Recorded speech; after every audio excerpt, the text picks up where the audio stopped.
Well, good morning, everyone. It's so wonderful to be here today and see your wonderful smiling faces on this beautiful July morning. I mean, it's going to be nice. We got some nice rain to cool us down, and so we'll have a beautiful day. And so, what a great way to start! So, thank you so much for having me. It's a great pleasure to be here.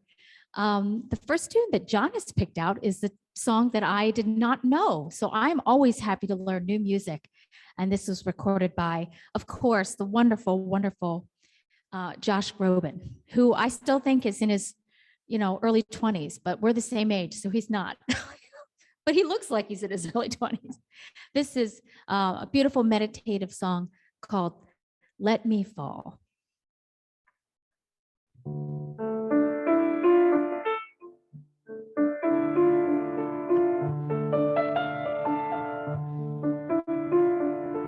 Let me fall, let me climb. There's a moment when fear and dream must collide. Someone I am is waiting for courage. The one I want, the one I will become will catch me. So let me fall if I must fall. I won't heed your warnings. I won't hear them. All I ask, all I need, let me open whichever door I must open. Let me fall if I fall. Though the phoenix may or may not rise, I will dance so freely, holding on to no one.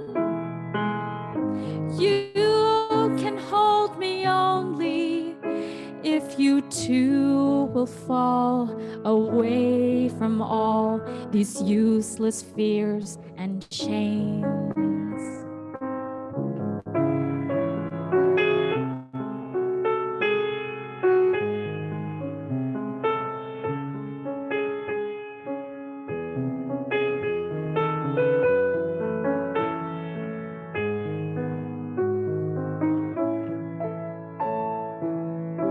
Oh, someone I am is waiting for courage. The one I want, the one I will become to catch me.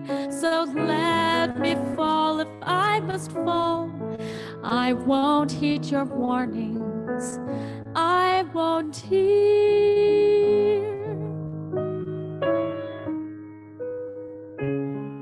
Let me fall if I fall.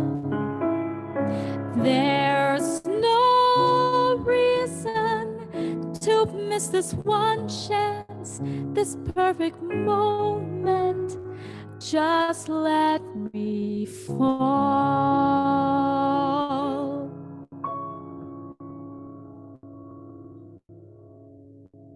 Thank you, Sarah. That was beautiful. That was a wonderful way to start. And thank you, John, for selecting that. And Sarah, I'm very impressed that this is your first time performing that. My name is Kathleen, and I am the platform assistant today. And I welcome everybody to our Zoom service, our live Zoom service. And I welcome everyone who's watching this on YouTube recording. We have a very special, we have Sara Jones on the piano, and I think we're going to have a harpsichord later on. And we also have John Bell as our speaker today, and he's going to talk about following up a report from the field. And I'm looking so forward to it. He is somebody in our community, and I'm always very impressed with everything he says. So anyway, and today I picked the prayer by James Dillett Freeman called I Am There. I am there. Do you need me? I am there. You cannot see me, yet I am the light you see by. You cannot hear me, yet I speak through your voice. You cannot feel me, yet I am the power at work in your hands. I am at work, though you do not understand my ways. I am at work, though you do not recognize my works. I am not strange visions. I am not mysteries. Only in absolute stillness, beyond self, can you know me as I am, and then but as a feeling and a faith. Yet I am there, yet I hear, yet I answer. When you need me, I am there. Even if you deny me, I am there. Even when you feel most alone, I am there. Even in your fears, I am there. Even in your pain, I am there. I am there when you pray and when you do not pray. I am in you and you are in me. Only in your mind can you feel separate from me, for only in your mind are the mists of yours and mine. Yet only with your mind can you know me and experience me. Empty your heart of empty fears. When you get yourself out of the way, I am there. You can of yourself do nothing, but I can do all. And I am all in all. So you may not see the good, good is there, for I am there. I am there because I have to be, because I am. Only in me does the world have meaning. Only out of me does the world take form. Only because of me does the world go forward. I am the law on which the movement of the stars and the growth of living cells are founded. I am the love that is the law's fulfilling. I am assurance. I am peace. I am oneness. I am the law that you can live by. I am the love that you can cling to. I am your assurance. I am your peace. I am one with you. I am. Though you fail to find me, I do not fail you. Though your faith in me is unsure, my faith in you never wavers, because I know you, because I love you. Beloved, I am there. Amen.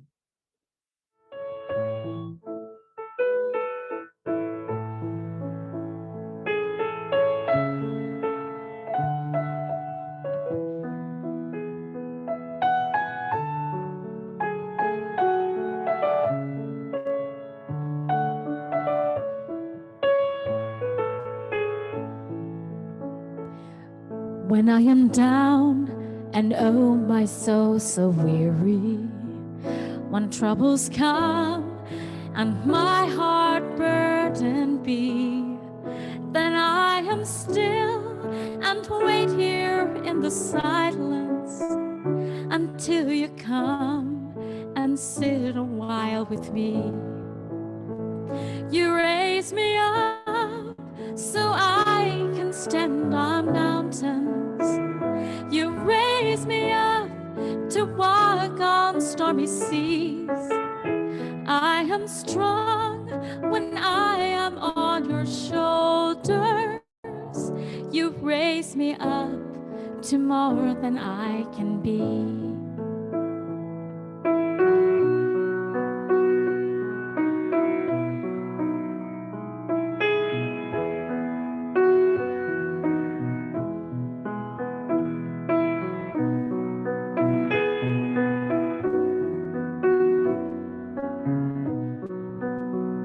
You raise me up so I can stand on mountains.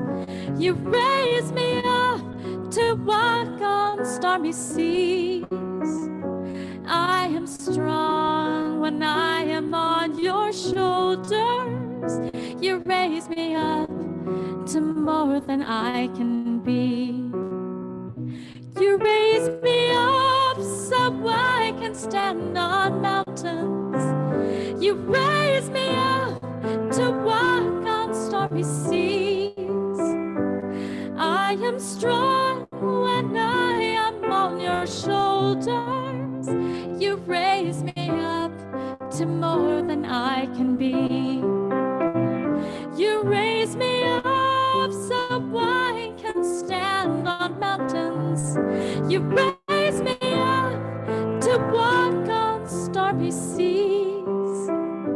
I am strong when I am on your shoulders. You raise me up to more than I can be. You raise me up to more than I can be.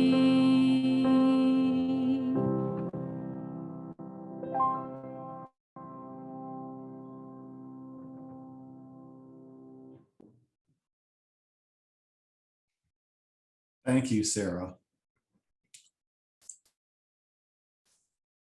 Notice that the two songs we've had so far were Let Me Fall and You Raise Me Up. I'll let you think about that as I talk. Good morning, everyone, my peeps. I thank Kaywood for inviting me to deliver today's message, and I thank you for being here. In October of 2019, I had the privilege of delivering the Sunday message here at Unity Center, DC, a talk with the title, The Gift of Destruction. It was my message as I was preparing to embark upon a big life change.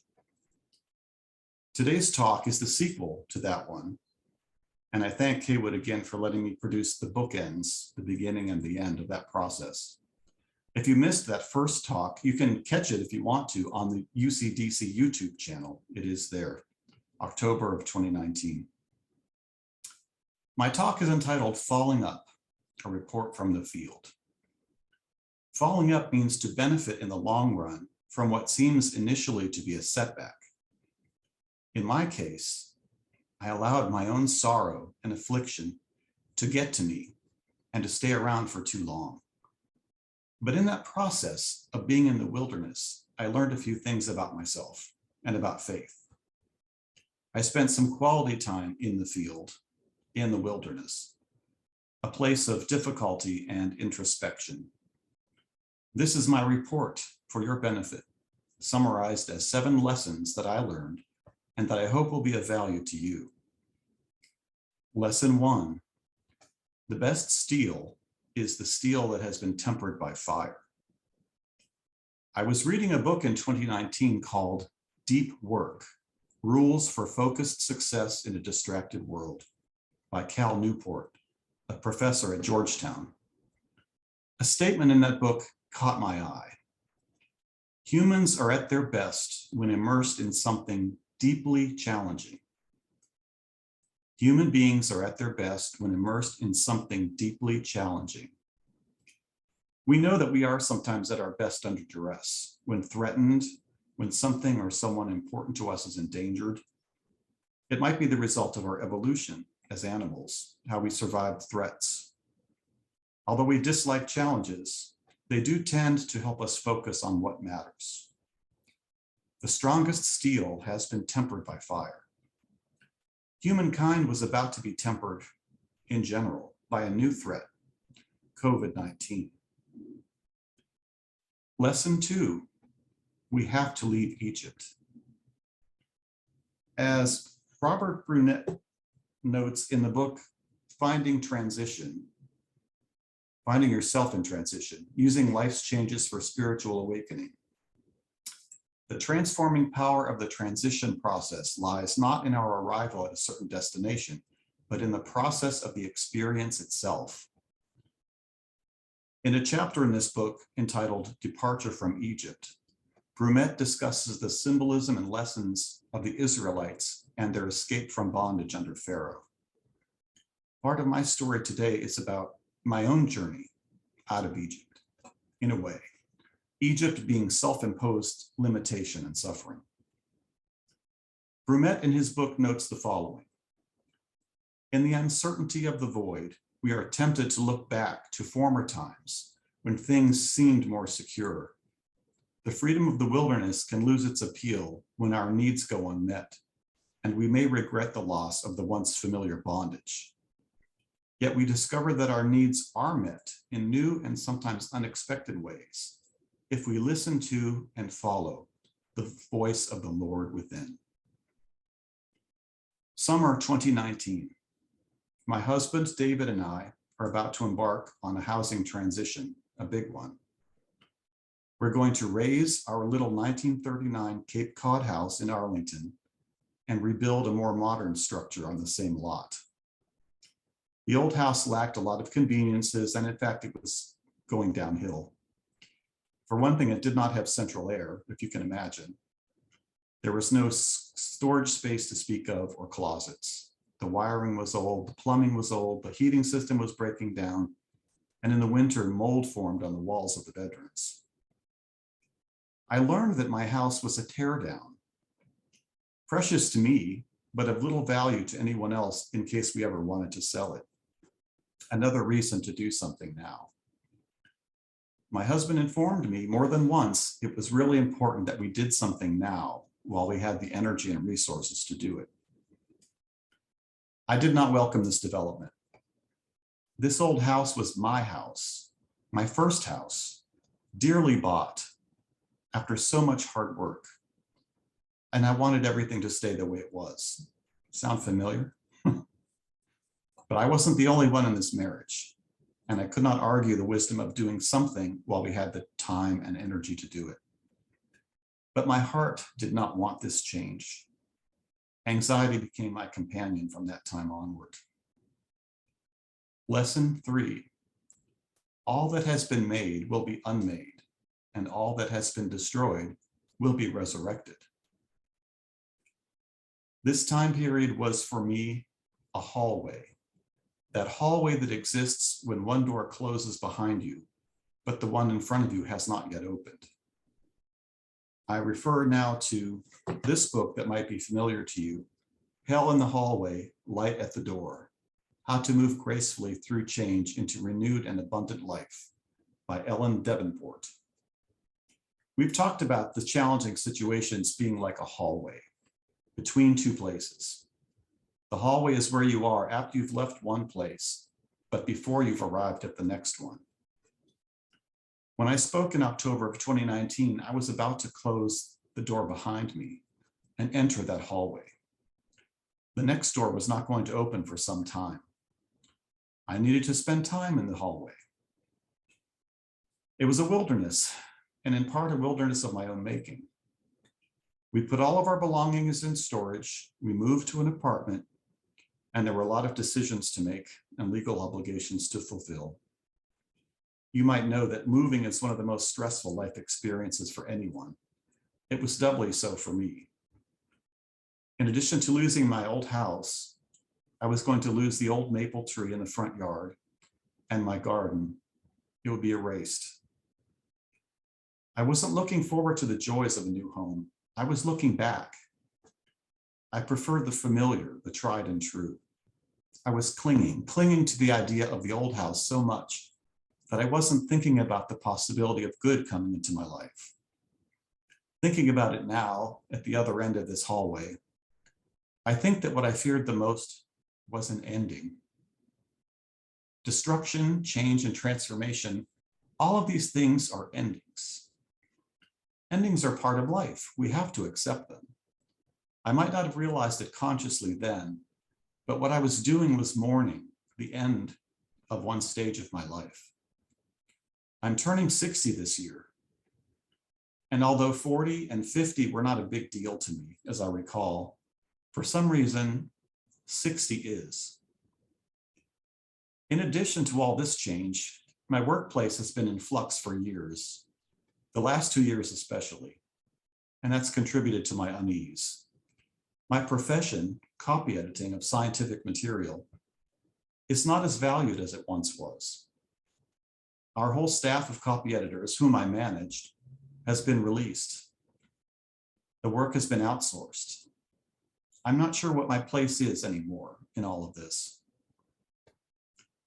So I was denying the endings that were inevitable, like a child threatening to hold his or her breath out of anger. I didn't want to leave the magical land of Oz, where the Munchkins sang and danced, the good witch Glinda gave me new shoes, and everything was fun and colorful. But you cannot stay in Oz. It's a fantasy of your own mind. In the biological world, many animals have to change. They have to molt. They have to change their skin in order to grow and mature. An animal that does not molt will die. We are designed to grow, all of us. It's part of our mission. And I couldn't fight this change indefinitely. Fighting it only makes it more difficult and painful, and there are health consequences. Lesson 4. You have to eat a peck of dirt before you die. Have you heard that saying? Reverend Vernell Nelson recently, in the publication from Unity called 5 Principles for Spiritual Living, she talked about spending a year in the wilderness, a time of personal challenges and lots of obstacles to her goal of surviving the end of a relationship, establishing financial independence, and finding a place to live. I hear her. In January of 2020, I was still grappling with the loss of security. I felt what life must be like to be a refugee, unrooted and uncertain. My workplace continued to be unsettled, unsure, and COVID was spreading across the world now. I was eating a lot of dirt. Lesson 5. Stress is what happens in the gap between demand and capacity. According to a stress and resilience expert, Heidi Hanna, stress is what happens in the gap between demand and capacity. Demand is what is happening to you. Capacity is your ability to respond to it. Therefore, stress is what happens in that gap between demand and capacity. Stress can cause physical and emotional damage if it's not managed. It can open wounds. It certainly wounded me. I did find a reassuring poem by the Sufi mystic Rumi that touches on this. Wounds aren't always bad. This is a passage from his poem entitled Childhood Friends. I said, "What about my eyes?" He said, "Keep them on the road." I said, "What about my passion?" He said, "Keep it burning." I said, "What about my heart?" He said, "Tell me what you hold inside it." I said, "Pain and sorrow." He said, "Stay with it. The wound is the place where the light enters you." Dispatches from the field. October 2020. We learned from the subcontractor preparing the site for our house that there's a problem with the soil, something called marine clay. The problem is amended by the contractor, but they present us with a bill for $70,000, due immediately. We do not have $70 to our name at this point, certainly not $70,000. Stress. I'm counseling the last remaining copy editors at work about the imminent end of their full-time employment. I'm not feeling well. Some nights I sit on the balcony of the apartment and I cry. My breathing is labored. I should be calling on God, but I'm stubborn and I stay silent. November 2020, the presidential election, a hot battleground. There are shenanigans galore. Stress, stress, stress. I'm not feeling well. I'm not praying much. December 2020. I'm having trouble walking up the slight incline of the sidewalk from our apartment building to the Crystal City Metro. I have to stop and gasp for air after just 10 steps. I attribute this to the cold air, to stress, to being cooped up in an apartment. January 2021. My little house and the old maple tree are gone. My heart is ailing. The US Capitol is invaded. I'm having difficulty breathing, even at rest. I'm having panic attacks. I talk with a therapist for the first time. He expresses concern for my physical state. I make an appointment to see my physician. My physician refers me to a cardiologist. That turns into an ambulance ride to the emergency room, a stay at the hospital, a battery of tests. The diagnosis: my heart is broken. I'm furious with God. Lesson 6. If the oxygen mask falls during the flight, put on your own mask before attempting to help someone else with theirs. Latest dispatch from the field. The new house is under construction. It's rising from the ground. I should have put more trust in God and in my husband. I should not have fought against the inevitable and beneficial changes in my life. I profess to be a spiritual being, a unity adherent, a leader. And yet look at me, I've failed myself. I allowed something to come between me and my God. I forgot my unity principles for a moment. And during this time, I developed chronic heart failure. The medical professionals cannot tell me what caused it, but I know. Stress. I'll probably have this condition for the rest of my life, but it's all right, I'm okay. I'm under a doctor's care and my situation is manageable. They repaired a problem with the heartbeat surgically, but there's physical weakness of the heart remaining. I take medication for it and I take care of myself. This is the kind of thing we sometimes do to ourselves. I've learned from it. The process of destruction has taken me places I've never been and shown me things I've never seen in myself. It's given me a new perspective and a new appreciation. I forgive myself. I was sad and afraid, but I was clinging to the past and I lacked faith.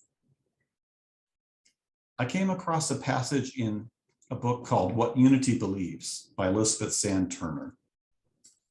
She says this: when our attention is focused on the world, or when we permit ourselves to enter into the negative beliefs and opinions of others, or even those arising in our own minds, our thoughts are of a destructive nature and result in distressing, troublesome conditions.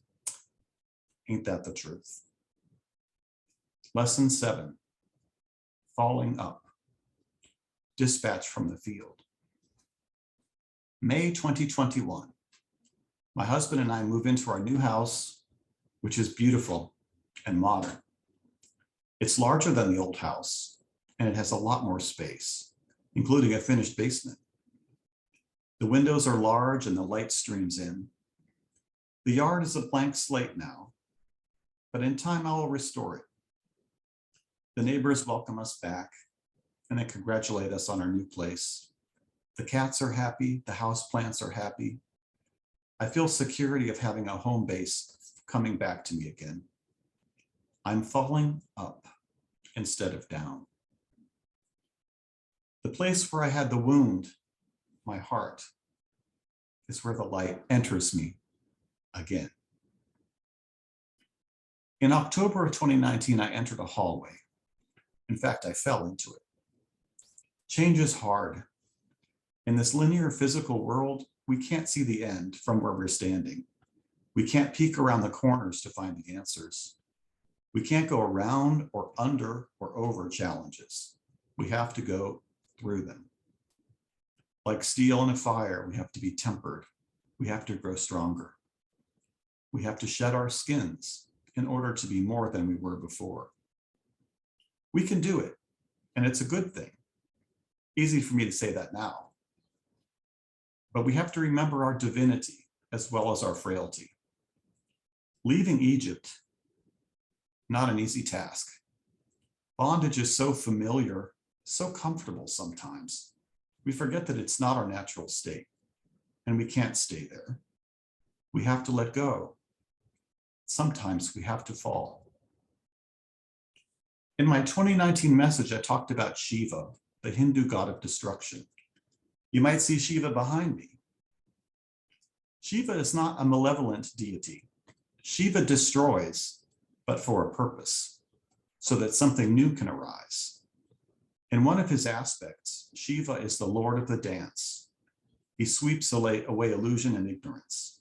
He dances the dance of creation as well as the dance of destruction, because the two are not separate. They're part of a continuous process. I'm learning that. Shiva's dance takes place in all of us because we all have to confront change, like it or not. There can be nothing new without change. Sometimes that means destruction of something that we know and hold dear. We have to learn to accept it, to see it in context. All that has been made will be unmade, and all that has been destroyed will be resurrected. Or from my Catholic days, I remember the times of Ash Wednesday when the priest would intone, "Remember, man, that you are dust, and unto dust you shall return." That's okay. Shiva and I, we used to be enemies, but we're buds now. I get Shiva. The heart is a lonely hunter, but it needn't be if we remember that God is not somewhere out there. God is right here, as we learn today, and we learn every Sunday. When we fall, we can defy gravity, and we can fall up. We are strong, brave, enduring, eternal souls. It's not enough to know that, like we know Unity's principles. We have to live it, especially in hard times, times of destruction. That is the gift of destruction: knowing, believing, accepting, and trusting in change. Let me fall. Let me climb. The one I'm waiting for is within me, about to emerge. I have a new house, a new appreciation of life, and renewed faith. All is well, and it's good to know philosophy and principles of unity, but I also have to remember to live them. I've opened up the door to that hallway. I'm leaving it. The light is shining on me now, and it enters me again through my wound. A reminder that I have triumphed. This is the gift of destruction, beloveds, learning to fall up. Namaste.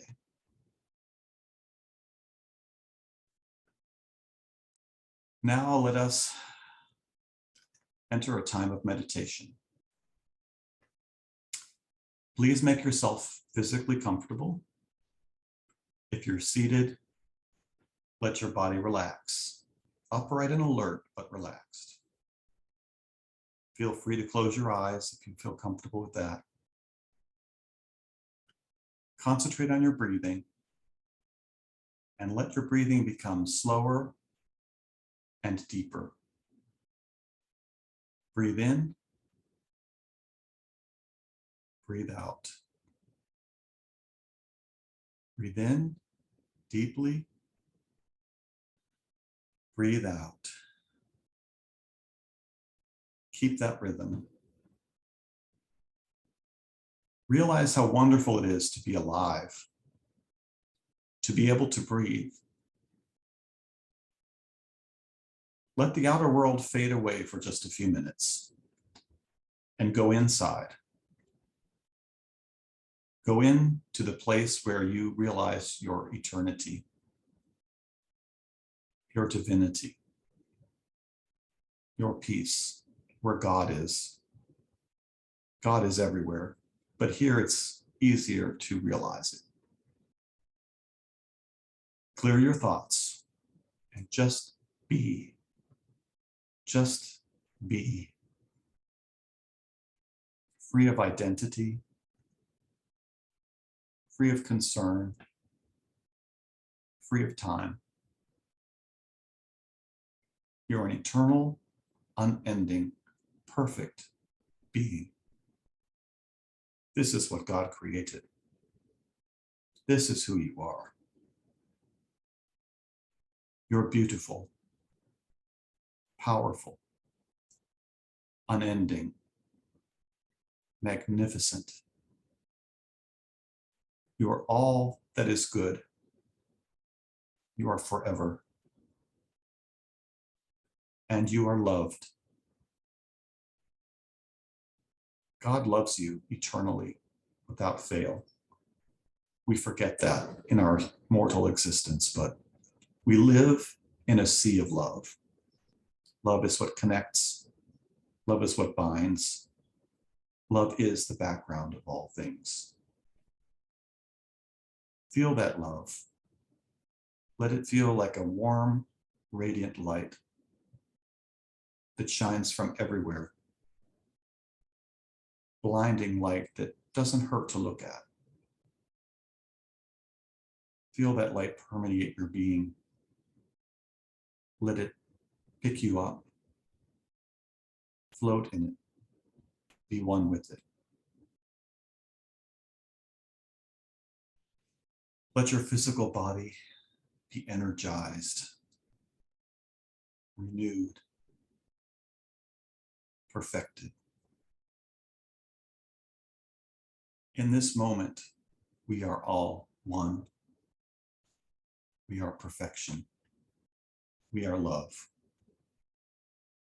There is nothing else. All else is illusion. In this place, we are eternal. We are joy. We are forever. We are one.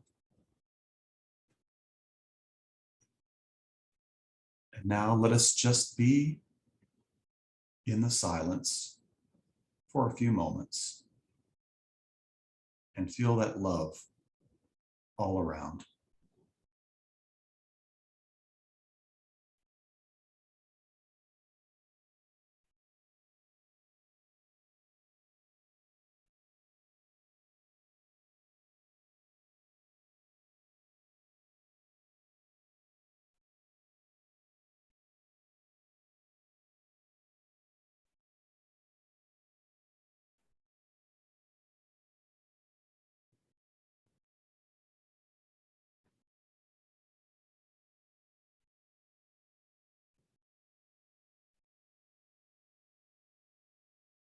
Beloveds, there is nothing that you cannot accomplish.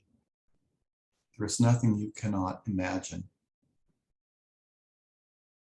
There are no defects. You are perfect. You are wonderful. You are beautiful. You are powerful.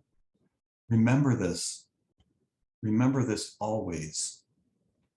And we are one. As we prepare to return to the physical space, I suggest again that you let your body feel energized. Send energy and love through it. Healing love. Make it powerful. It's what carries you through this world. Slowly, let your consciousness return to this beautiful body, this beautiful moment where we are together.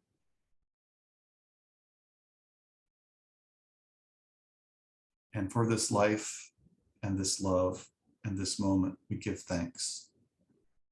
And all is well. Amen.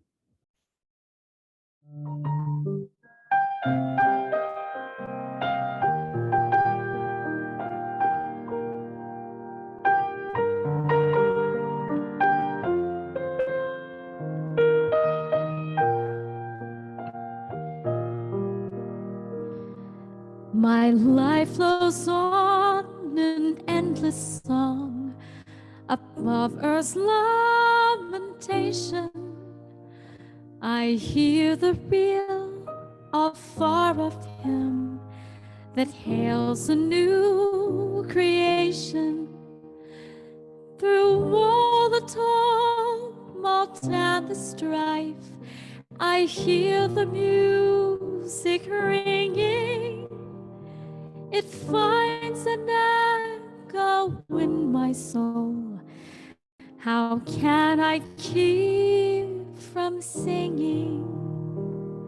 What thrill my joys and comforts die, the Lord my Savior liveth.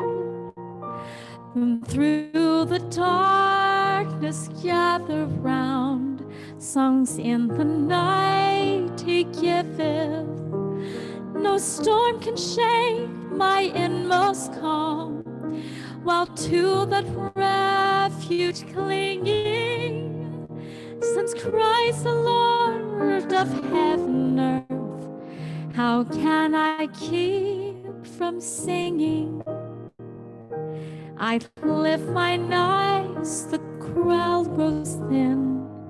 I see the blue above it, and day by day this pathway smooths, since first I learned to love it. The peace of Christ makes fresh my heart, a fountain ever springing. All things are mine since I am his. How can I keep from singing? All things are mine since I am his.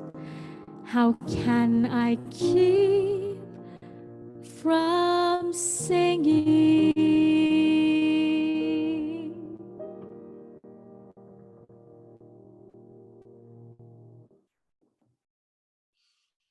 Now, for our closing prayer, I have picked one up from Thich Nhat Hanh, called Interbeing. Interbeing. The sun has entered me. The sun has entered me together with the cloud and the river. I myself have entered the river, and I have entered the sun with the cloud and the river.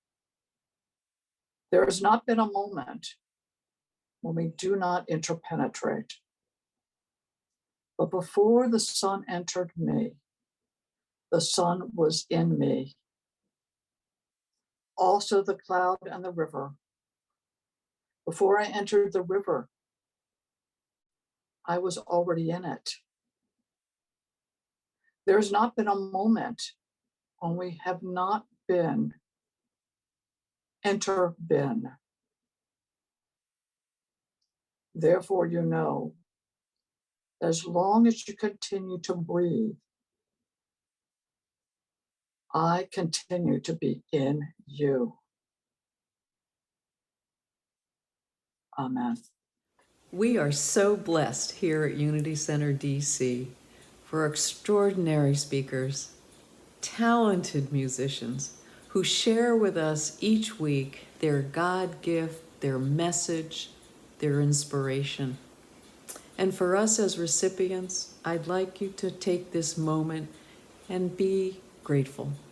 If you want to express your gratitude by giving a gift to Unity Center DC, it's possible. We'll put up on the screen the options, but you can give online, you can mail a cash or a check to the address you'll see on the screen, so that we can continue this ministry, which has blessed us all. Thank you.